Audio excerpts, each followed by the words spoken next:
Hi friends, நாளைக்கு சிறகடிக்க ஆசை சீரியலில் என்ன நடக்க போகுதுன்னு பார்க்கலாம் வாங்க, வீடியோக்குள்ளே போகலாம். மீனா ஹாஸ்பிட்டல்லேருந்து வீட்டுக்கு வந்தப்போ முத்து கேட்குறாரு, அந்த மண்டபத்தோட அட்ரஸ் மட்டும் எனக்கு கொடு மீனா அப்படின்னு சொல்கிறாரு. மீனாவும் கொடுத்துட்றாங்க.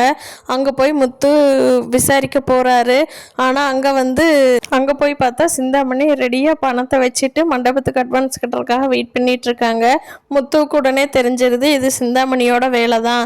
உடனே சண்டைக்கு போயிடுறாரு சிந்தாமணிகிட்ட. என் பொண்டாட்டிகிட்ட ஆள் வச்சு பிடுங்கினது நீ தானே, இரு உன்னை வச்சுக்கிறேன் அப்படிங்கிறாங்க. ஆனால் சிந்தாமணி நான் எனக்கு அதுக்கு சம்மந்தம் இல்லை, உன் பொண்டாட்டிகிட்ட 2.5 லட்ச ரூபா பணம் இருந்துச்சா? என்னப்பா உங்களுக்கெல்லாம் கஞ்சிக்கே வழி இல்லை, 2.5 லட்ச ரூபா பணத்துக்கு எங்கே போவீங்க? இதை நான் நம்பணுமா? ஓ, உங்களால் பணம் கட்ட முடியல, அதுக்கு இப்படி போய் சொல்லி தப்பிக்கிறீங்களா அப்படின்னு முத்து பேத்தி விட்டுட்ருக்குறாங்க சிந்தாமணி. முத்து அங்கேயே சிந்தாமணி மேலே அடிக்க போயிடுறாரு.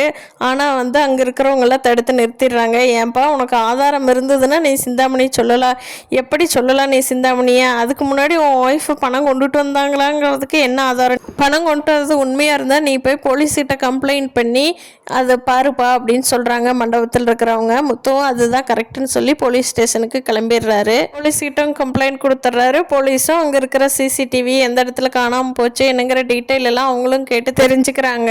இதுக்கிடையில மீனா அவங்க தங்கச்சி சீதா கிட்ட சொல்லி அழுகிறதுனால சீதாவும் அவங்க லவ்வரான அருண்கிட்ட ஹெல்ப் கேட்குறாங்க. அருணும் கண்டிப்பாக மீனாவுக்கு ஹெல்ப் பண்ணுறதா சொல்லியிருக்காரு.